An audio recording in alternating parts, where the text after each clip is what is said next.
Et ma grosse voix là. Et j'espère que la cam va tenir aussi niveau économique. Toi, Fan, t'as des meilleurs yeux que nous? Bah, je trouve qu'on a l'air bien encadré justement. Top alors. Who the fuck do you think we are? I mean, we're the Venus Show.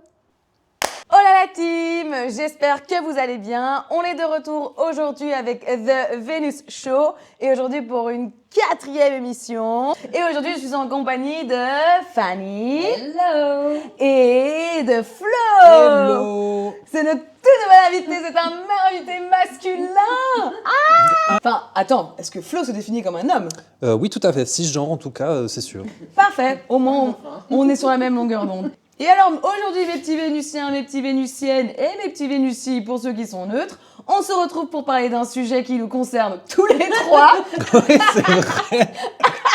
C'est le Le célibat. Yes.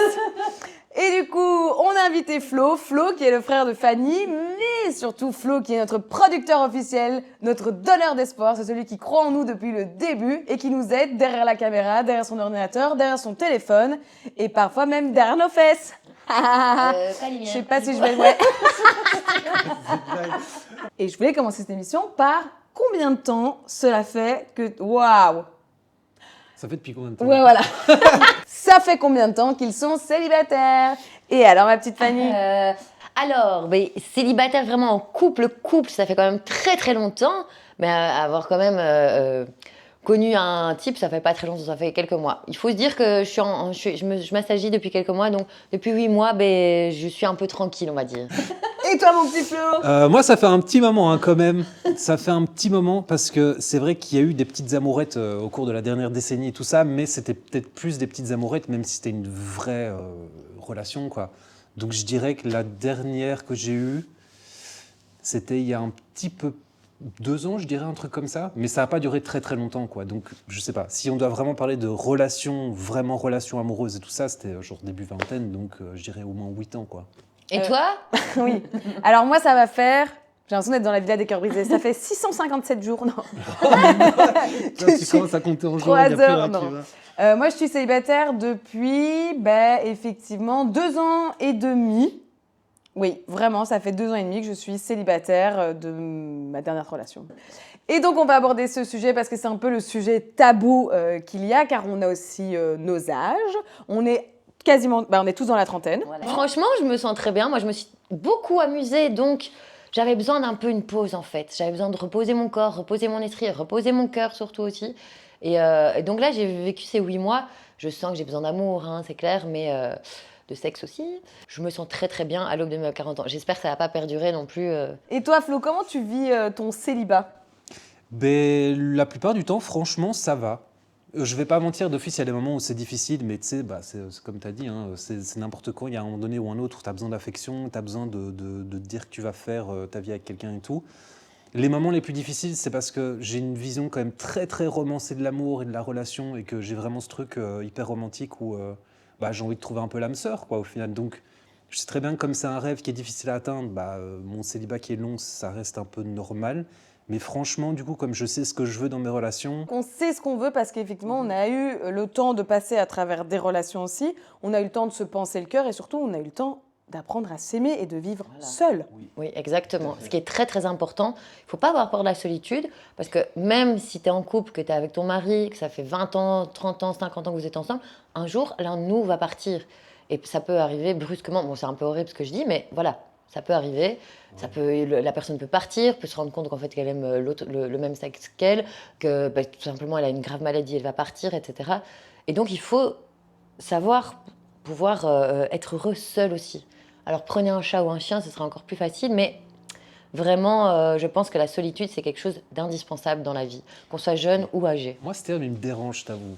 De parler de solitude, vraiment, quand on parle de célibat et tout ça, c'est vraiment mettre en avant le fait que t'es une âme perdue au milieu d'une île et tout ça, enfin, au milieu de l'océan, alors qu'en fait, pas du tout. Il faut pas oublier que justement, le célibat, le fait qu'on se dise c'est bizarre et tout ça, ça reste de nouveau, je sais que c'est un mot chiant à prononcer, mais c'est la société qui a imposé ça aussi, en mode vous devez vous marier absolument parce qu'à 30 ans max, vous devez avoir tout le package et tout ça. C'est pas de la solitude parce que concrètement, oui, des fois le soir, en hiver, quand je suis chez moi et que j'ai une libido de fou et que j'ai personne, je me sens seul. Là, d'accord. Parce que j'aimerais bien avoir quelqu'un avec qui partager ce moment. Mais je sais pas, moi, genre ce matin, je me suis levé, j'ai pris mon petit-déj, j'ai joué un petit peu comme tous les matins. Je me sens pas seul dans ces moments-là. Ok. Des fois, je me fous devant une série, un film, je me sens pas seul non plus. Et franchement, qu'on me jette la première pierre, la personne qui ne s'est jamais sentie seule, des fois en couple, parce que justement, on savait que l'autre personne ne nous comprenait pas, n'était pas capable de nous rendre ce qu'on voulait lui donner, au genre de machin. Donc, moi, il y a des moments avec mon ex, justement, même si ça fait 8 ans, il y a des moments, j'y repense, je me sentais extrêmement seul parce qu'elle m'apportait rien de ce que je voulais, quoi. Moi, c'est là où je me suis dit qu'en fait, j'étais totalement capable de vivre seule et de m'aimer. C'est que ma dernière relation d'il y a 2 ans et demi, j'ai fait presque 6 ans avec cette personne et je me suis sentie extrêmement seule. Ouais. Et en fait, c'était horrible parce que, allez, comment on fait pour être aussi mal et se sentir aussi seul alors qu'on est accompagné de quelqu'un tous les jours, on dort avec quelqu'un tous les jours, on le voit tous les jours et parce que je me suis mise en ménage avec cette personne. Et en fait, moi, je me suis pas du tout sentie en tant que femme respectée. Je me suis sentie en tant que mère, en tant que femme au foyer, en tant que femme de ménage, en tant qu'objet sexuel pour assouvir ses besoins. Non, mais voilà, c'est aussi la preuve que finalement, on ne prenait même plus de soin de moi vu que le plaisir de mon partenaire passait au-dessus du mien. Mais voilà, je me suis sentie extrêmement seule et je me suis surtout sentie extrêmement malheureuse alors que j'étais en couple. Après, je me suis ressentie femme, je me suis redécouverte. J'ai aussi perdu toute confiance en moi, je sais pas vous, Oui, mais c'est ça, bien sûr. L'autre peut te faire vraiment perdre ta confiance en soi. Or que être en couple, c'est censé te donner un peu confiance. Si justement ça bascule dans la non-confiance en toi, que tu perds tous tes repères, tu perds tout ton amour propre, en fait, bah non, il faut fuir ça. C'est toxique à mort. en fait, la relation doit être un plus à ce qu'on a déjà, parce qu'on est né seul. Enfin, on est né dans une famille, on a vécu effectivement dans une famille, etc. Mais de base, on est en tant que personne seule, enfin, en tant qu'entité seule. Voilà, c'est plus ça que j'essaye de dire, c'est que t'es né en tant que Flo entité, en tant que Fanny entité, moi Violette, et on doit vivre en tant qu'entité parce que je me souviens très bien quand j'allais à l'école, oui, on a nos copains et tout, mais finalement, on est seul sur le chemin du retour pour rentrer de l'école. Quand on meurt, on est seul à mourir. Voilà, Désolée quand- de dire ça, mais on va être tout seul dans notre tombe. Et tu dois vivre avec toi. Donc, pour moi, il faut aussi apprendre à s'aimer. C'est ça ma petite question aussi. C'est est-ce que, grâce au célibat, est-ce que vous avez réussi à apprendre à vous aimer? Et quels ont été les petits tips qu'on peut éventuellement donner à nos Vénusiens, Vénusiennes, Vénusies? Je peux dire déjà que oui, me retrouver seule m'a aidé à me dire, en fait, Fan, bon, déjà, me réveiller de tout ce que j'ai pu faire qui ne m'a pas plu, ou tout ce que j'ai accepté, ou des mauvais choix que j'ai faits par rapport au mec, etc. Et me dire, est-ce que vraiment aujourd'hui j'ai envie de ça, ou est-ce que j'avais vraiment envie de ça à cette époque? La réponse est non. Et du coup, je sais maintenant aujourd'hui pertinemment ce que je n'ai plus envie. Et puis, oui, ça t'aide à te retrouver parce que quand tu as été aussi longtemps avec quelqu'un, tu vis en fonction de cette personne. Vous faites des trucs ensemble, mais qu'est-ce que toi, au fond, tu as envie? Quels sont retrouver mes goûts, mes envies? Et un conseil que j'aurais te donner, en fait, c'est tout simplement, si tu n'as pas envie de le faire, tu ne le fais pas. Non, mais je veux dire, c'est important de se dire, pourquoi je me sens pas bien là? Parce qu'on s'est pas dit, en fait, j'ai pas envie d'être là à cet instant et faire ça, en fait. Ça m'ennuie. J'ai pas... On te force c'est comme si on te force à manger un plat. Ben, en fait, non. Qui m'oblige à devoir me mettre mal avec ce plat dégueulasse qui va me mettre mal, or que je préfère ne pas manger que de manger un truc que je vais peut-être vomir après. Voilà. Mais les relations, c'est pareil. Si à un moment dans ta relation, tu dis, mais non, mon homme, il me demande ça et j'ai l'habitude de le faire parce que j'ai toujours dit oui, mais aujourd'hui, non. Et là, tu vois aussi le vrai visage des gens. Après, il y a effectivement des petites choses à mettre en place. Moi, je sais que le fait d'avoir rompu et d'avoir pris mes valises m'a beaucoup aidé dans la reprise du sport. Ben oui. Ça m'a énormément aidé. Dans le fait de faire une discipline artistique en plus, j'ai toujours voulu faire de la danse. J'ai repris de la danse cabaret là, alors que je sais qu'avec mon ex-compagnon, c'était hyper compliqué de... Pourquoi? Parce que... Parce que c'est du cabaret, quoi. Non, parce qu'il fallait que je fasse à manger Ah oui. quand il rentrait le Ah, soir. waouh, c'est encore plus... Waouh. Eh ben, tu vois là, non. C'est bizarre et c'est encore plus misogyne que ce qu'on pouvait penser. Ouais, ouais. C'est ouf. Tu dois être avec un mec qui accepte tes activités que tu as envie, qui t'encourage à les faire. Comme toi, tu vas l'encourager. S'il a envie d'aller jouer tous les dimanches au foot, eh ben, s'il aime ça, que toi, t'aimes pas trop le foot, on s'en fout, c'est lui. Est-ce qu'il va être heureux en allant au foot? Oui, j'ai envie de voir mon homme heureux et de pas l'empêcher d'être heureux. En fait, honnêtement, j'étais tellement fatiguée de mes journées donc moi, je bossais. Le soir, je rentrais, je faisais à bouffer parce que forcément, quand je rentrais, rien n'était fait. Je devais nettoyer, sortir mes chiens. Donc le soir, quand il est 20h, 21h, j'ai plus envie... j'ai plus d'énergie. Oui, c'est normal. En fait, j'étais essentiellement vidée tous les jours et donc par exemple, même le week-end, quand lui, le week-end, il le passait à faire la fête, bah, moi, j'avais qu'une envie, c'était de me reposer de cette semaine de ouf que je venais d'avoir et de me dire, je vais passer du temps avec mon mec. Et en fait, mon mec, l'inverse, vu que lui, toute sa semaine, il avait passé à rien foutre, bah, en fait, il se disait que bah, le week-end, il sortait. Donc, en fait, on n'était plus jamais en phase. Mais donc, moi, je faisais d'autres activités, mais j'avoue que j'avais même perdu le goût d'aller voir mes copines. Parce que j'étais fatiguée, même le fait de me faire belle, j'arrivais plus à me faire belle. Et quand ça s'est terminé avec lui, tout le monde me l'a dit, t'as un glow-up, mais en fait c'est vrai, il y a comme une libération qui se fait. Et puis on fait la reprise de sport, ça m'a fait un bien fou. J'ai toujours voulu faire du sport quand j'étais avec lui, et comme lui n'en faisait pas, était un peu, enfin pas un peu, était flemmard à fond, bah, c'était hyper compliqué de devoir mettre ça en place, de pouvoir aller à la salle autant que je voulais, parce qu'en fait je savais que 3 fois par semaine, il était... Enfin, en fait, ça voulait dire que, imaginons, j'allais à la salle, c'est qu'à 21h30, imagine, je rentrais, ben, il fallait quand même que je fasse à bouffer. C'est pas lui qui allait faire à bouffer pour nous. Ou alors, oui, j'allais bouffer des pâtes au poulet. En tout cas, pour en revenir aux petits tips qu'on peut donner à nos fololos, c'est qu'effectivement, prenez soin de vous. Après une rupture, c'est le moment, c'est l'instant pour prendre soin. C'est dur, hein, parfois. Tu peux vite, tu bascules soit dans « Ah ben je déprime, j'en ai plus rien à foutre de rien », soit « Ah ben purée, en fait non, moi ça me donne une énergie, il va regretter ». Il ne faut pas aller dans la vengeance, mais ton toi est plus important que ton couple en soi. Oui, il faut avoir une réflexion un petit peu plus profonde parce que, moi par exemple, ce qui m'avait vraiment aidé au final, c'est si tu constates juste ton célibat depuis 1 an, 2 ans, 3 ans, tu commences à stresser, ça devient de pire en pire.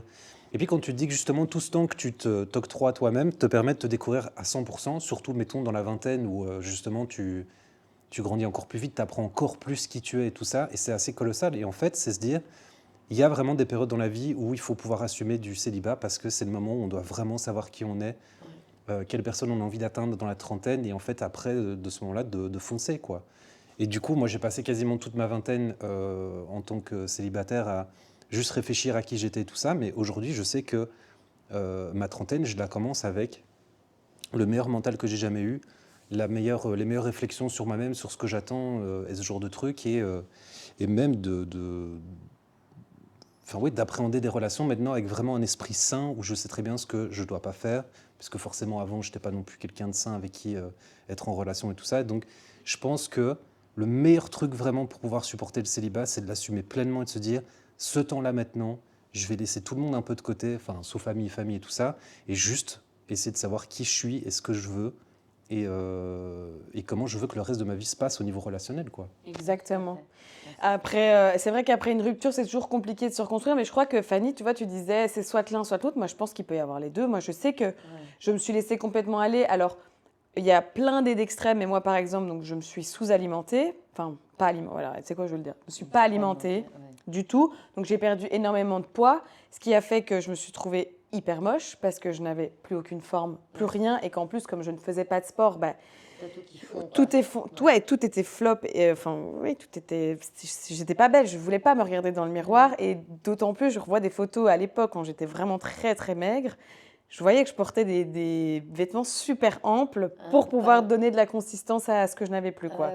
Et à l'inverse, je sais que quand j'avais 20 ans, je mangeais mais tout ce qui me passait pour combler un vide, un manque émotionnel que j'avais. En fait, peut-être le fait que tu as été mal, ça t'a refait... Tu t'es pas aimé physiquement. Moi, j'ai souvent ça. Si je m'aime pas physiquement, je réagis, quoi. Je dis, oh là, ça va pas du tout. Ça va pas du tout. Je déteste mon corps.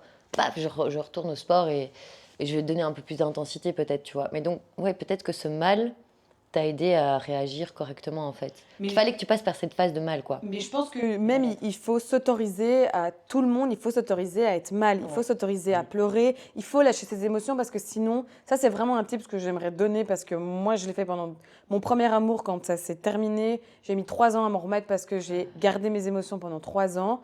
Et ça m'a fait énormément de mal, et je me rends compte que maintenant, quand j'ai terminé cette relation avec mon ex-compagnon, cette rupture, je l'ai 100 fois, millions de fois, ça se dit pas, mieux vécu, parce que je savais pourquoi je partais, même si c'était dur, même si c'est pas parce qu'on part que c'est plus facile. J'ai pleuré, j'ai été en colère, j'ai eu peur, j'ai eu des angoisses, j'ai été triste. Il y a plein de choses qui se sont mélangées. Quand j'ai appris qu'il avait quelqu'un d'autre, ça m'a fait quelque chose. Tu dis, est-ce que du coup, tu te dis pas, est-ce qu'il a compris pourquoi je suis partie? Est-ce qu'il a compris pourquoi ça s'est terminé entre nous? ou pas parce qu'il est déjà avec une autre personne, tu vois, ça c'est très frustrant. Mais en fait, RAF, il est plus dans ta vie. Exactement, en fait, c'est Il est ça. plus dans ta vie. Truc, justement, après la rupture, il ne faut pas oublier non plus que quand on est dans une relation, on construit beaucoup d'habitudes, beaucoup de trucs qui se répètent au quotidien et tout ça. Et en fait, là-dessus, on est comme les chats. Sans nos habitudes, l'être humain est paumé comme pas permis. Ouais. Et du coup, après une relation, mettons en plus si vous habitiez ensemble ou des trucs du style, tu te réveilles le lendemain et en fait, tu te dis oh, putain, c'est tout mon quotidien qui vient de changer. Donc là, maintenant, c'est retrouver plein de repères. C'est retrouver une manière de vivre, de se nourrir même, Ouais. comme tu l'avais dit tout à l'heure, vous commandiez tout le temps. Et en fait, maintenant, c'est se dire, je dois repenser à comment je fais à bouffer, comment je fais mes lessives, comment je nettoie, maintenant comment je sors. Là, maintenant, en plus, je peux m'habiller comme je veux. Je peux maintenant, mettons, reprendre cet exemple de faire du cabaret. Enfin, Oui. c'est tellement de trucs qui sont possibles et maintenant qui sont plus possibles parce que justement, vous faites plus les mêmes choses. Et en fait, c'est juste assumer ça, quoi. Et tant mieux. C'est de l'acceptation en fait. C'est Ouais. vraiment, c'est de l'acceptation. Il faut savoir accepter tout ce qui arrive et toutes les émotions qu'il y a autour de cette rupture. Mais c'est aussi accepter, comme tu disais, Fanny, c'est aussi accepter que ça a été pour moi, mon plus gros défi. C'est que j'ai toujours eu espoir qu'il change et qu'il redevienne la personne qu'il était. C'est de devoir faire le deuil de cette personne-là en sachant que quand on est arrivé, peut-être qu'il va apprendre cette news, mais quand on est arrivé dans la nouvelle maison, je ne l'aimais déjà plus. Je le savais. Sauf que je suis restée parce que j'aimais sa famille, j'aimais ses amis, j'aimais les habitudes qu'on avait, comme tu disais, Flo, etc. Et aussi, il y a un truc où quand j'ai recommencé à avoir ces habitudes, je sais pas vous, mais moi, ça me faisait chier de faire à bouffer, ça me faisait chier de faire les lessives, parce que je faisais tout pour lui. Et pour que ce soit prêt pour lui, en temps et en heure pour lui. C'est fou parce que quand on le voit maintenant, on t'imaginerait pas dans une relation comme ça, justement. Et puis aussi, c'est ça que je dis, tu as des habitudes à reprendre. Moi, j'ai kiffé me refaire à manger pour moi seule parce que des plats que tu aimes et pas parce que j'avais aussi un casse-couille qui n'aimait pas ci, qui n'aimait pas ça et qui voulait pas manger ci. Je veux juste des pâtes au poulet. Voilà, c'était ça, tu vois. Alors que moi, j'aime bien tout ce qui est quinoa, tout ce qui est betterave, tout ce qui est aussi butternut, etc. J'aime bien travailler ces produits parce qu'ils me font plaisir et j'aime pas bouffer tous les jours, enfin toutes les semaines. Franchement, le menu, on bouffait quasiment tout le temps la même chose. Au bout d'un moment, tu pètes un plomb. Donc j'en avais marre, j'étais même écœurée de la bouffe et la preuve en est, j'avais déjà perdu déjà beaucoup de poids à ce moment-là avec lui. Mais voilà, c'est des habitudes que j'ai aimé réavoir solo. Maintenant, je me fais plus chier à mon assiette, je l'ai pas lavée, ben nique, t'es mort, je la laverai dans 10 jours, je m'en fous, je suis seule. Effectivement, avant, je me disais, mais je me fais belle que pour quelqu'un d'autre. Mais non, en fait, se faire belle pour soi-même, c'est chouette aussi. Ça c'est fait du vrai. bien et se réaimer. Et là, je suis vraiment, sincèrement, en train de réapprendre à me réaimer physiquement, mentalement, etc. À essayer de chasser tout ce qui ne va pas. C'est ça aussi, célibat, c'est faire un gros nettoyage sur vos relations amicales, vos plans cul, Même vos familiales, trucs. hein. Même familiales, c'est remettre les choses au point parce que tu es seule avec toi-même et donc tu n'as pas le choix de dire en fait qu'est-ce que j'aime, c'est quoi ma journée idéale, c'est à quoi que je veux ressembler idéalement. Pas pour quelqu'un, mais pour moi-même, parce que je me sens bien comme ça, parce que c'est ma personnalité. Ouais. Et ça fait un bien fou. Ouais, de fou. Maintenant, j'attends quand même l'homme qui m'acceptera comme je suis et que j'accepterai comme il est. Je me mets comme ça parce que je sens qu'on va parler introspection et tout. Mais je ne sais pas vous, mais par exemple, moi, c'est ce qui m'est souvent arrivé dans mes ruptures, mais je l'ai uniquement identifié depuis la dernière rupture. C'est qu'au moment où ça s'est terminé, on pense toujours que c'est la cata, etc. C'est horrible. Mais moi, par exemple, j'étais au point mort dans ma carrière au moment où j'étais avec lui. Le lendemain où j'ai terminé avec lui, j'ai reçu énormément de mails. Ah, le petit signe du Le destin. karma, mais moi je suis sûre, les énergies. Voilà. Tu as chassé les. Moi aussi, depuis que j'ai chassé plein de mauvaises énergies de ma vie, je te jure, c'est beaucoup mieux. Moi-même, je me sens mieux. C'est beaucoup plus clair dans ma tête, etc. Et que ce soit amicale, familiale ou amoureuse, ben oui. Être en couple, c'est pas forcément tout le temps bien. Parce que c'est vrai qu'on peut être dans un sens célibataire en amitié aussi. Hein. Je veux dire, moi, quand je suis devenue célibataire de mon ex, il a fallu que je tire un trait sur tous ses anciens amis. Mais même si il faut être honnête. Non, moi, j'avoue, Non. Sorry, guys, ça a été bon. Hein. Je pense aussi que même en tant que célibataire ou personne qui vit une rupture, essayez d'écouter les signes de l'univers. L'univers va jamais faire quelque chose. Après, c'est ce que moi, je crois, mais voilà, je pense qu'il y a des choses qui peuvent arriver. Essayez de croire au fait qu'il y a plein de bonnes choses qui peuvent vous arriver. Et s'il y a plein de bonnes choses qui vous arrivent alors que vous vivez une période de merde, c'est qu'en fait, cette période de merde, vous devez la vivre pour que ces belles choses puissent éclore et que vous ayez Enfin voilà, moi j'ai vraiment vécu. Je me suis séparée fin juin. J'ai pas vu mon été passer parce que j'ai fait que bosser. Et finalement, j'ai été mal, c'est vrai, parce que de temps en temps, j'avais des petits downs. Mais je bossais tellement que Les downs, je les ai eus qu'à moitié et on sait comment ça se passe. Enfin, je sais pas si on sait comment ça se passe, je vais faire une généralité, mais les mecs en général, hétéro, mâles, vous vous réveillez quand même 3 mois plus tard la rupture pour dire « Ah, en fait, Tu me manques. oui, tu me manques. Vous avez picolé, vous vous êtes défoncé la gueule, vous avez tout fait pour oublier. » Ça reste une généralité parce que je l'ai fait aussi. Alors je peux vous dire un truc, ça c'est l'apanage des mecs qui ne sont pas encore matures. C'est clair et Je net. suis d'accord. Parce qu'effectivement, un mec qui a bien réfléchi à ce genre de truc, qui assume maintenant ce genre de truc et qui se définit comme mature, il aura envie de se changer les idées comme 100% des personnes qui sont en rupture, mais plutôt que... c'est très bien que Pas sortir s'enfermer tous dans les l'alcool jours. et tout ça ne Oui. sert à rien, quoi. Et je l'ai fait, hein. Sortir aussi 7 jours sur la semaine, c'était ridicule, quoi. Après, de nouveau, et tout est... Enfin, moi, j'ai aussi été... Mais voilà, c'est ça la différence, comme tu dis, Flo, c'est de... Moi, j'ai été face à quelqu'un qui buvait tous les jours, du coup, pour oublier. Mais en fait, quand tu te réveilles une fois que tu n'as pas bu, mon vieux, c'est encore pire, parce que tu n'as eu aucune réflexion. Et la deuxième chose, c'est que moi aussi, j'ai picolé, mais j'ai plutôt picolé le week-end avec mes copines parce que j'étais triste et que je mangeais rien. Et donc, en fait, au bout d'un verre de vin, j'étais déjà sur Platurne. Ouais. C'est une nouvelle planète, c'était entre Pluton et Saturne. C'est ma planète à moi quand je suis défoncée. C'est Platurne. Mais donc voilà, on l'a tous fait. Et si vous avez besoin, forcément, oui, ne prenez pas le volant. En plus, justement, marcher en revenant de soirée en étant bourré, franchement, vous vous rendez pas compte des réflexions que vous allez avoir sur votre vie, hein. Non, mais ça, par contre, je suis hyper d'accord avec toi, Flo. Moi, ce qui m'a énormément aidé, c'est les promenades. À jeun. J'ai fait des promenades avec mon chien, vu nous, on a séparé nos chiens. Ça a été hyper bénéfique pour moi parce qu'en fait, je me parlais à moi-même en me disant, et ça m'a permis aussi d'évacuer beaucoup d'émotions. J'étais retournée chez mes parents. J'avais pas envie de forcément pleurer tout le temps devant mes parents. J'avais pas forcément envie d'être en colère contre, parce que c'est bête, mais forcément, on fait subir. Tout le monde, ouais. Voilà, moi, mes parents ont subi ma rupture, même s'ils l'ont mieux vécu que mon premier chagrin d'amour. Mon premier chagrin d'amour, ma mère l'a vécu vraiment avec moi. Elle pleurait avec moi. Ah non. Ah ouais, je t'aime maman d'ailleurs. T'as vraiment été au top jusqu'au bout. Enfin, vraiment jusqu'au bout de cette rupture, elle a pleuré avec moi. Mais par exemple, pour cette rupture-là, elle m'a fait un peu plus confiance, mais j'avais vraiment besoin de ces moments où je me barrais le soir. J'allais promener 1h30, 2 heures Souki et je me parlais. Je faisais que me parler.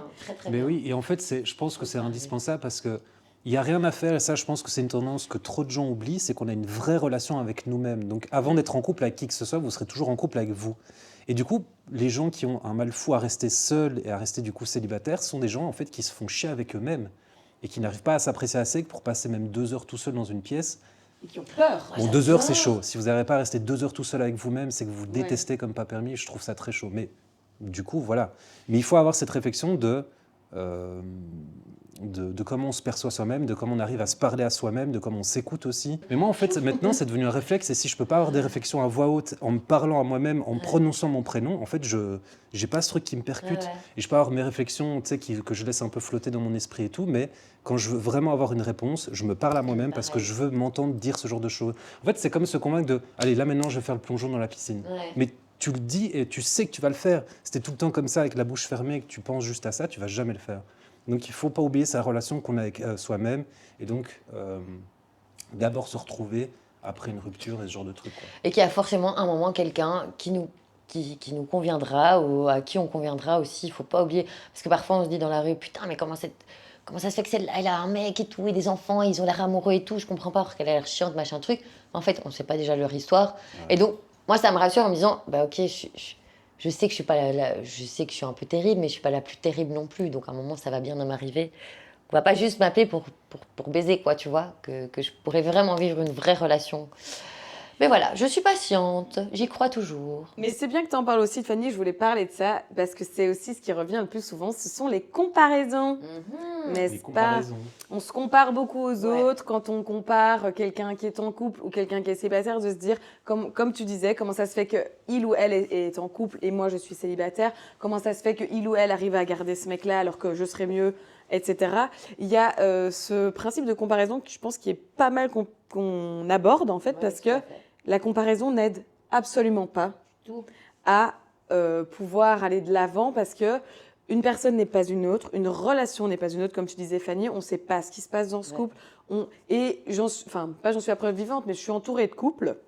Et quand je vois certains couples, je me dis, je ne veux pas cette vie-là. Pareil. Oui, Alors c'est là, vrai. pareil. Moi, pareil. Franchement, c'est sûr et Je vous certain. adore, mes couples qui m'entourent, mais parfois, moi, mon couple, je ne vois pas du tout comme ça. Et si ça doit être ça comme mon couple, ben, je préfère mon célibat, Non, mais qui me après- convient très très bien. Tous les couples ont même, tu sais, pendant 1 heure, ils ont l'air un peu cons parce que, je sais pas moi, ils n'arrivent pas à se comprendre ou des trucs du style, mais... Bah, c'est plus le gnangnan de certaines choses ok, qui... ok, pardon, ok, Ah bah après, ok. je suis sûre que je serais amoureuse de quelqu'un, je serais la même. Hein. J'adore ça. Je serais gnangnan aussi. Et je pense que... J'adore J'ai un étaler peu ce le- genre le- de trucs sur la le- tronche des gens et tout. Ouais, non, moi je suis pas... Mais parce que j'ai pas vraiment connu l'amour, en fait, non plus. J'ai pas vraiment connu l'amour, l'amour, le vrai équipier. Quand... J'ai pas été beaucoup en couple, j'ai eu beaucoup d'aventures. Et du coup, ouais, me comporter en tant qu'amoureux, comme je vois mes couples autour de moi amoureux, parfois ça me fait un peu peur et je me dis, est-ce que je suis vraiment faite pour ça, tu vois? Comment dire quelqu'un est fait ou pas pour ça? Bah non, je pense que c'est un peu comme les gens. Enfin, et après, il y a les gens qui disent elle est faite pour être maman. T'es un peu en mode. C'est peut-être pas ce qu'il a défini. Et ça, les pauvres couples, c'est pas parce que les gens sont en couple qui veulent des enfants, notez-le, hein? Oui, vous plaît. aussi, mais et alors, je pense qu'il y a un truc où, je sais pas toi, mais quand moi j'observe certains de mes potes, quand ils s'embrouillent, parfois je me dis, mais j'espère que j'aurai pas des embrouilles comme ça, quoi. Ok. Comment Bah, des embrouilles pour parfois une fourchette mal placée, tu vois. Oh Et en non, fait, c'est un manque de communication qui a. Et je me dis, c'est fou, moi qui suis externe à toute cette relation, je pourrais trouver la solution pour eux, tu vois. Mais je les vois se déchirer et t'es là. Mais pourquoi vous vous déchirez pour une fourchette? Est-ce que j'ai vraiment encore envie de revoir ça? Ouais. Est-ce que j'ai encore envie d'être dans une relation parfois toxique, conflictuelle, quand tu vois certains de tes potes qui sont dans des relations toxiques, mais qui veulent pas entendre qu'ils sont dans une relation toxique, ou qui veulent pas entendre que cette relation est peut-être finie depuis un moment et que c'est compliqué pour les personnes. Et aussi quand les gens me disent, enfin moi franchement, je t'admire d'être célibataire à presque 30 ans, je suis là. Cette phrase. Ma question d'après, c'est est-ce que votre entourage, les proches, vous sentez une certaine pression sociale? C'est un oui de fou. J'ai même pas eu le temps de Bah, terminer ma question. Ah non, Non, mais les c'est sûr et amis, certain, c'est sûr et limite, certain. moi j'ai une amie, elle me cherche un mec, tu vois, mais bon, Moi aussi, ma meilleure amie, elle fait c'est ça. un mais- amour, mais... Ah bah mais vous elle, imaginez c'est- pas le nombre de... En même temps, ça fait longtemps que je suis célibataire, mais vous imaginez pas le nombre de fois où des gens se sont, mais de manière ultra intrusive, juste installés dans mon salon, métaphoriquement là pour le coup, à me dire « bon alors ». Et ce genre, Qu'est-ce ce qui va pas chez bon toi alors, je suis en mode mais quelle angoisse à chaque fois que du coup une meuf me regarde dans la rue, c'est en mode des trucs comme ça. Et en fait, ça me foutait tellement la pression que du coup quand je sortais, bah, j'osais pas du tout aller parler avec des meufs parce que justement je sais très bien que tout le monde a les regards braqués sur moi. Ah oui, La je pression, Non, et alors, stop. et un petit C'est ça. sourire, Et alors ouais, pour je peu supporte qu'en pas. plus de ça, ils étaient au courant que je kiffais une meuf et qu'elle était dans la même pièce, vous imaginez même pas. Hyper gênant, quoi. Oui, et en fait, du coup, moi, je passe constamment pour un con parce que déjà de base, je suis pas un gros charmeur, tu vois. Je sais pas très bien draguer et tout ça. Je suis plus dans le moment si je connais déjà bien la personne et qu'on a eu le temps de construire un truc. Tu tchatches, quoi. Voilà, là, je peux y arriver. De prime abord, c'est mort. Je sais pas draguer, c'est impossible. Je sais pas séduire comme ça en claquant des doigts. Et du coup, moi, ça prend du temps, tu sais, avant de me sentir à l'aise, de commencer à aller vers la personne et ce genre de trucs.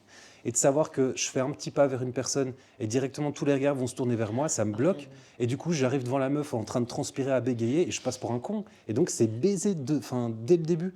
Donc, s'il vous plaît, ne faites jamais ça. Foutez la paix aux gens. S'ils ont envie d'aller parler à quelqu'un, ils le feront. S'ils n'ont pas envie, ils le feront pas. Et s'ils savent pas, ils demanderont comment faire. Bah, Point en soi, barre. ça, c'est des trucs, des gamineries de ta début vingtaine, où t'es, Non, ils sont il y en a parlés et plein. tout. Mais Il y à en la a trentaine, plein. foutez les gens, ne mettez pas ne Non. regardez pas votre pote qui va embrasser une fille pour la première fois, c'est hyper gênant. Et puis, c'est leur humiliant, moment, en fait. quoi. C'est super humiliant aussi. Hein. Mais là, tu vois, c'est là où je suis pas d'accord. Moi, je trouve que quand j'avais 20 ans, je n'avais pas cette pression-là. J'ai plus de pression maintenant que j'arrive à 30 ans, mais c'est pour ça que ça m'étonne, Ah parce que, en fait, moi, j'ai cette pression où les gens me disent bientôt 35 ans, hein, les bébés. Mais Toi, c'est vrai Fan, qu'on n'a tu pas dois le avoir la même. même chose. On n'a Ah, pas ouais. le. Enfin, ouais, les mecs, on n'a pas le même genre de pression à ce niveau-là. Mais moi, je suis contente que tu puisses dire quand même que, tu vois, la pression que tu ressens, c'est la même que je ressens. Et je me dis, même toi, en tant que mec, tu, Ouais, bien tu sûr. la ressens, alors que C'est- tu as, ouais. entre guillemets, Le je vais temps. bien, entre guillemets, cette horloge biologique qui n'est pas over-présente. Je veux dire, tu peux encore faire des enfants jusqu'à 70 ans si tu as... Je te souhaite d'avoir des enfants avant, peut-être, Flo, mais J'espère aussi, je putain, la pense, vache. oui, tu auras des enfants Tu avant. penses avant mes 70 ans, s'il te plaît. Par contre, moi, je ressens ça fortement avec mon entourage, de plus en plus, surtout maintenant que j'approche de la trentaine. C'est surtout ma famille qui me dit que, voilà, Bon, après, j'ai toujours été un peu la célibataire du groupe. Enfin, c'est pas bon après, mais j'ai toujours été célibataire. On te faisait Plus déjà que les chier à fois. 8 ans, tu vois. On me faisait déjà Alors chier à 20 ans. Donc voilà, et donc est-ce que votre entourage familial vous met une petite pression, ou en tout cas vous la ressentez quand... Eh ben, perso, pas du tout. Pas du tout. Pour le coup, non. Non. Ouais. Je crois qu'on ne sait pas vraiment ce qu'il pense au final. J'aimerais bien savoir ce que le grand frère du coup pense de notre célibat. À mon avis, il a un petit débat là-dessus, n'est-ce pas, Gilou? Je t'aime, mon frère. Bah, il doit d'office se poser des Mais questions. parce qu'en fait, mais- il faut savoir que notre grand frère, lui, à ses 15 ans, il s'est mis avec sa copine et ils sont toujours ensemble. Ok. Il a 39 ans maintenant. Ah non, il a eu 40 ans. Ouais. Donc ça fait. Mais bon, ils se sont trouvés, c'était clair et net. On a toujours su que ça allait finir Voilà, ensemble avec des enfants. C'était sûr et certain. Mais donc vous n'avez pas du tout cette pression Mais non, familiale non. Non, avec, non, je pense que ça ferait Mais très très plaisir à ma maman. à mon avis, c'est peut-être plus du désintérêt aussi de la question Ouais. qu'autre chose. Parce qu'on a beaucoup plus de pression au niveau professionnel Ouais. qu'au niveau social en C'est général. ça. Moi, j'ai vraiment cette pression familiale à chaque fois que j'ai des réunions de famille. Je dis pas quand je suis au sein de ma petite famille, de mes sœurs, Ah, oui, mes oui, parents. ok. Ma grand-mère, je sais, ça lui tient vraiment à cœur, mais parce qu'elle a 87 ans et qu'elle estime qu'elle va partir et qu'elle voudrait, voilà. Mais après, j'ai eu une grosse discussion avec ma grand-mère de lui expliquer le pourquoi du comment aussi et de pourquoi, parce qu'en fait, la question, et c'est ça aussi qui me saoule perpétuellement, c'est quand les gens disent. Mais je comprends pas comment tu retrouves pas quelqu'un. Oui. Mais c'est pas tant une question que la personne d'en face ne me veut pas, c'est plus une question que c'est moi qui je sais que je suis hyper exigeante et ma grand-mère me l'a fait remarquer en me disant Non, tu sais ce que tu veux. Parce qu'il y a beaucoup de gens qui ont un Oui, mal je te fou à pouvoir comprendre que du célibat, c'est pas juste un truc qui nous tombe sur la tronche. On peut aussi avoir une prise de décision de vouloir rester seul, de ne pas vouloir se foutre avec la première personne parce qu'on se sent seul et tout ça. J'en ai vu beaucoup, hein, des gens qui se mettaient en couple parce que c'était le début de l'hiver et qu'ils ne voulaient pas être seuls en hiver justement, ou parce qu'ils s'emmerdaient dans la vie, ou parce qu'ils se disaient « Oh, je suis un peu... j'ai une libido en ce moment, donc j'ai envie d'être en couple. » Et en fait, non. Il y a des gens qui se sont mis en couple juste pour pouvoir coucher tous les jours. Enfin, j'ai eu des potes, ils étaient comme ça, c'est sûr et certain. bien sûr. Et en fait, c'est même pas une relation, c'est vraiment juste, je sais pas, entreapercevoir limite l'amour comme un consommable, comme un autre, quoi, comme un coca, comme un un truc iced comme tea, ça. ouais, Oui, c'est ça. Avec mon expérience, je me remettrai plus avec n'importe qui, n'importe quand. Mais en fait, moi, ce qui me fait peur surtout, c'est de nouveau me retomber sur un gars où je vais croire que, et en fait, je vais me prendre le mur une fois de plus, parce que s'il me dit je t'aime, qu'il me montre qu'il m'aime et tout, mais qu'au final, en fait, il se fout bien de ma gueule. Ouais, Tu crois pas que tu vas te Je- sentir je- maintenant, Fanny? je sais pas. En fait, j'ai l'impression même que je ressens plus rien. Qu'il devrait avoir le coup de foudre. Oh. Non, mais c'est horrible, où je me dis, ah, mais ce type-là, normalement, il a tout pour me plaire, mais en fait, je ne ressens rien du tout. Et c'est vraiment. Je suis L'autre jour, il y a une d'accord. copine, elle m'a présenté un gars potentiellement fait pour moi, et moi, fait pour lui. Enfin bon, c'est un grand mot, hein, être fait pour quelqu'un. Oui. Mais on avait vraiment des points communs. Mais en fait, j'ai rien ressenti. Il m'a rien fait. Il m'a pas. Voilà. Je veux dire, on parle pas très souvent de ce genre de trucs. Vu qu'on est frères et sœurs, on se parle d'office beaucoup là-dessus, mais Ça peut- là, dernièrement, par exemple, je pense qu'au niveau des relations, on a tellement de trucs dans la tronche aussi, juste au niveau professionnel. Professionnel en fait, que- tout le reste est quand même très très loin. C'est vrai que je suis dans une période où, ben, comme je vous ai dit, ça fait 8 mois que moi j'ai décidé de me calmer un peu et de penser plus à moi, de me reconstruire pour être bien pour le prochain. Et effectivement, oui, j'ai tellement d'autres choses à penser qu'en fait, je n'ai même pas pensé que ça fait déjà 8 mois que je suis vraiment célibataire, mais rien du tout, même pas de relation, même pas de plan cul, même pas de rien, quoi. Il y a aussi ce truc de carrière, comme vous le disiez si bien, c'est que moi aussi, je pense qu'on a des focus. Moi, j'ai eu un gros focus pendant tout un temps, un peu comme toi, Fan. Il y a quelques mois, j'ai eu un énorme focus, mais je pense depuis presque... j'ai fait 1 an, en fait. De mon anniversaire... Ah bah oui, mon À ton anniversaire. anniversaire, du J'ai coup fait 1 an, du coup, où j'ai été hyper focus sur mon taf et je ne voulais aucune relation. Je ne voulais même pas apprendre à connaître quelqu'un. J'avais juste besoin de me concentrer sur mon taf, mais parce on fait aussi des métiers qui demandent de la concentration, qui demandent de la motivation, qui demandent aussi beaucoup d'énergie. On fait des métiers artistiques, on fait des métiers qui demandent en fait, et on crée des projets. Donc on a besoin d'être dans notre bulle, on a besoin de créer, et je crois que c'est ce qui fait partie aussi de ce qu'on est. Ouais, c'est clair. Et ma deuxième petite question, c'était du coup, Fanny, tu t'as bien enchaîné là-dessus, mais on va parler des plans cul. comment ça fonctionne, parce que c'est aussi un sujet tabou, les plans cul, d'en parler aux gens en général, d'avoir des plans cul réguliers. C'est vrai qu'avec les parents, on va jamais dire bon ben j'ai vu un tel pendant un an, il m'a bien défoncé. Putain, J'ai les bien dîners de kiffé, Noël de papa, l'angoisse, tu vois. C'est vrai que c'est très tabou, ça. C'est très tabou, C'est et, très, très et je tabou. pense que c'est très important de pouvoir en parler aussi. Les plans cul, les one-shots, les coups d'un soir, c'est exactement la même chose, ou même les relations sexuelles en général. C'est important aussi, je pense, moi, en tant que célibataire, d'avoir des relations sexuelles ou des relations charnelles avec quelqu'un. Ça aide aussi à avoir confiance, ça aide aussi à se connaître sexuellement, ça aide aussi à avoir des expériences, de savoir ce qu'on a envie, ce qu'on veut plus. Je pense que c'est quand même hyper important, en fait, les relations extra-célibat, et pas forcément des relations qui peuvent... Aussi, il y a des relations qui sont sans prise de tête. Un jour, on se voit, un jour, on se voit pas. Un jour, si, un jour, on fait ça. C'est juste, faut faire attention à qui s'accroche ou pas. Ouais, Mais mais ça, c'est plus des relations libres, alors. non, moi, j'ai des plans cul où, genre, Ah oui, non, ok, on reste... ok, on non, peut mais- ne pas se voir, on peut se voir Ouais, non, ok, ok. et pas coucher, et puis on peut se voir Ah, et ouais, se dire, ouais. on fait que coucher, quoi. Moi, j'ai fait ça longtemps, où je suis tombée sur des types. Nos plans cul, il a duré 2-3 ans, mais en réalité, moi, j'étais amoureuse d'eux. Et c'est ça aussi le risque des plans cul, c'est qu'à un moment, que ça ne prenne pas le... Voilà, il faut dès le départ mettre des limites, et que si maintenant il y a les sentiments qui viennent, dites au revoir, ou alors vraiment créer une histoire d'amour. Mais voilà, moi ça a été mon gros problème, où j'ai fui, puis le gars, pour m'utiliser, me disait des je t'aime, me disait mais je suis amoureuse de toi, gna, gna, gna. Donc moi je replongeais comme une conne, etc.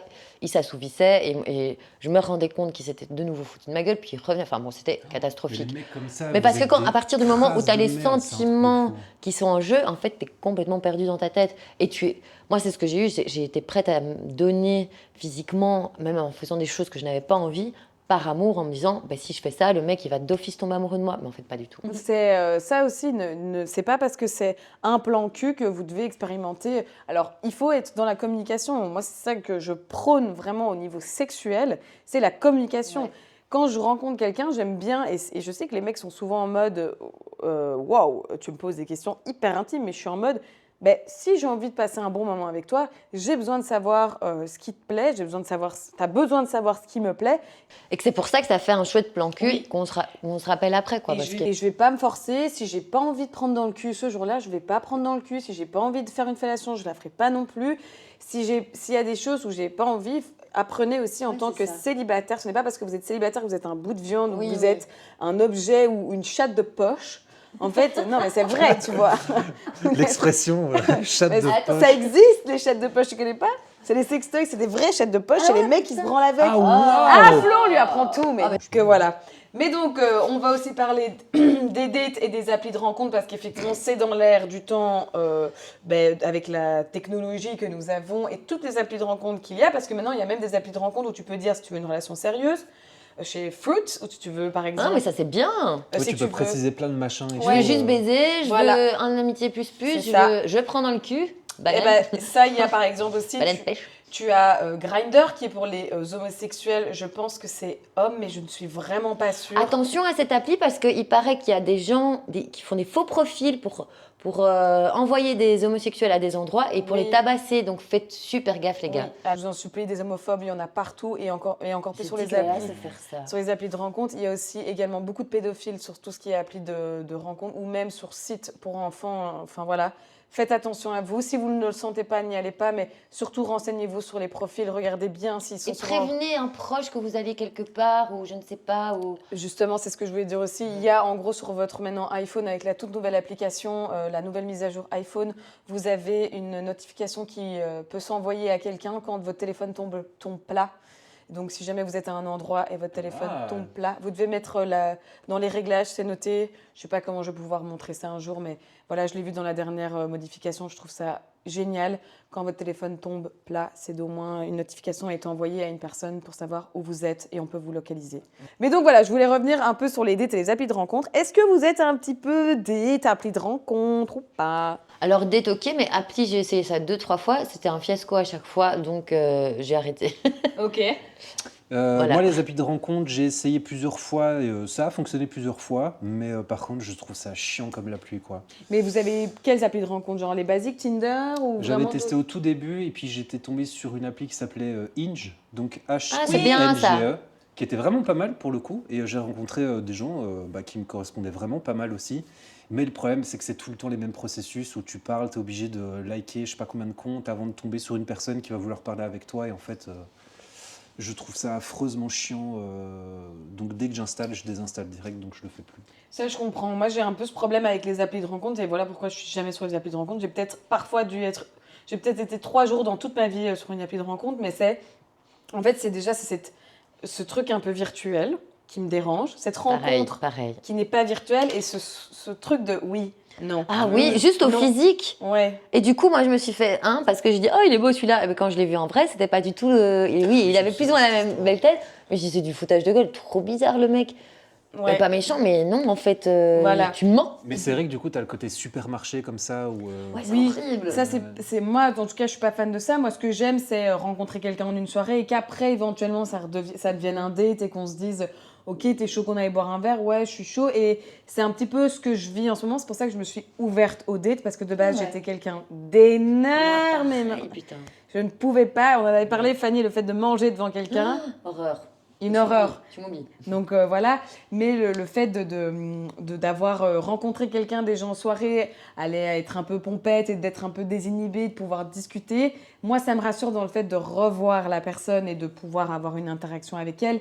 Après voilà, libre à chacun évidemment, mais c'est vrai que j'ai vraiment une aversion pour les applis de rencontre parce que j'ai besoin de voir la personne, parce que j'ai besoin de voir son âme. Moi je tombe amoureuse d'une âme et je tombe pas amoureuse d'un Instagram ou d'un... Voilà, parce C'est quelqu'un qu'Instagram... qui sait bien taper des messages. Oui, voilà. Enfin, voilà. Et puis Instagram reflète aussi d'autres choses. On est toujours hyper beau sur Insta, Oui. tout est bien. Moi, j'ai mon Instagram qui est professionnel et donc qui est codifié de manière professionnelle. Enfin, sauf au Alors que début tout à l'heure au supermarché, je peux vous dire. De ouf! D'un plomb, on aurait pu tellement faire une photo. J'avais les cheveux mouillés et puis une banane juste là, pas de make-up. J'avais mes lunettes de soleil alors qu'il drache sa mère. Le gars m'a fait une réflexion. Enfin voilà, en gros, ne croyez pas tout ce que vous voyez sur Insta. Et puis, il n'y a pas que le physique. Vous allez voir peut-être 2-3 trucs sur Insta, mais quelle est la personne? Et puis, sa voix, ça va changer quelque chose. Son attitude, son odeur, sa manière de parler. C'est quand même quelque chose de super important que tu ne sais pas définir sur un truc en faisant ça. Oui, c'est vrai ça. C'est vrai Mais ça. ça, Des limite, ça petits devrait- détails qui sont imperceptibles jusqu'à ce que tu Bien connaisses sûr. mieux la personne. Putain, oui, c'est totalement. Le nombre de vrai. personnes que tu vois en photo et que tu vois en vrai, tu dis, ah putain, c'est pas du tout ce que je pensais. La taille, le truc, la prestance. Enfin, Même la vibration. Je sais Ouais. pas, je pense qu'on est quand même assez... bien sûr, les énergies que tu dégages. On est hyper connecté à ce niveau-là. C'est que moi, j'ai vraiment besoin d'avoir une vibration Ah oui, moi vers aussi. la personne, Grave. une Grave. énergie que je peux sentir qui peut être hyper négative, des red flags que je peux plus facilement identifier au son de sa voix, ou à la tonalité, au ton qu'il emploie pour pouvoir me dire waouh, ça, je suis pas sûre que ça soit une vanne. Et donc, en fait, voilà, il y a des choses qu'on peut interpréter aussi en étant par message. Donc, c'est. Ouais. Et les gars, il y a une chose aussi, on va en parler maintenant, c'est le plaisir solitaire. Je sais pas comment ça se passe chez vous, mais moi, je peux vous dire que je me baise. Si je retrouvais le chargeur de mon womanizer, peut-être ça irait. Putain, à 2 doigts de t'offrir un chargeur, je te jure. Maintenant, j'ai un chat, ça me ferait bizarre. Maintenant que Je t'as fais un ça chat... devant mon chat. Non mais attends, t'es pas obligé qu'il te regarde. Hein. Enfin, Souki... Ouais, non, je vais rien dire, mais... Souki, il fait ça Non, avec mais, moi, oui, non, plaisir solitaire, c'est indispensable. Il ne faut pas rester non plus sans. Mais oui, et c'est excellent pour la Et santé. puis, de toute en façon, plus la de ça. libido, elle est là. Il y a toujours un moment où il y a un truc qui va vous exciter, où vous passez une soirée, où tout d'un coup, qu'est-ce qui se passe? Ou de toute façon, il y a les rêves aussi. C'est- Vous pouvez rien y faire. Oui, et tu sais qu'en plus, c'est quoi, ça réduit la dépression, non? Mais clair. Ça Ça fait donne plein de des trucs. endorphines ou des Oui, trucs. oui, c'est ça. super Et en bons, c'est fait, comme donc, le ça sport. réduit le stress de toute façon. C'est même excellent pour Ouais. se concentrer. Si jamais vous vous sentez nerveux, que vous voyez que vous tremblez un petit peu, vous allez vous branler. Ça envoie plein d'endorphines, donc vous êtes beaucoup plus tranquille. Il y avait tout un machin sur le fait que ça réduisait le cancer de la prostate. Donc ça, Oui, je sais c'est pas. bien Non, possible, ça, c'est hein. vrai, moi je l'ai lu. Ah, c'est réel? Oui, oui, Ça parce qu'on a m'étonnerait fait pas. une émission dessus. Ben Flo. voilà, faites pas chier, branlez-vous quoi en fait. Non mais c'est vrai, si ça Au lieu te de violer, protège, si branlez-vous. ça te protège du cancer de la prostate, que ça réduit ton stress, que ça te permet d'être de mieux concentré, et en plus de ça d'être plus calme, il n'y a pas à hésiter, faites-le. Bien sûr. On va clôturer en tout cas cette émission du célibat. Moi, ça m'a fait méga plaisir de parler avec vous et Ouais. d'avoir Flo avec nous qui Bah, est... J'étais très content de venir. Un pro du célibat. Mais Non, je rigole. c'est surtout Un un homme défini comme masculin et donc ça fait plaisir aussi d'avoir un autre avis en fait que nous en tant que femmes. Bien sûr Tracy, tu nous manques et tu nous as manqué, mais on sait que tu nous reviens en forme et c'est l'essentiel, prends soin de toi. Bien sûr, bien sûr. En tout cas, comme Flo l'a si bien dit, branlez-vous, touchez-vous, faites-vous plaisir, le célibat n'est pas tabou, aimez-vous d'abord, c'est l'essentiel avant d'aimer quelqu'un d'autre. N'oubliez pas de vous abonner sur Instagram, sur notre chaîne YouTube et sur notre chaîne Twitch. Vous pouvez vous abonner juste ici et vous aurez les liens en description. En attendant, on vous fait des gros bisous. Branlez-vous, touchez-vous, aimez-vous. Ciao, ciao.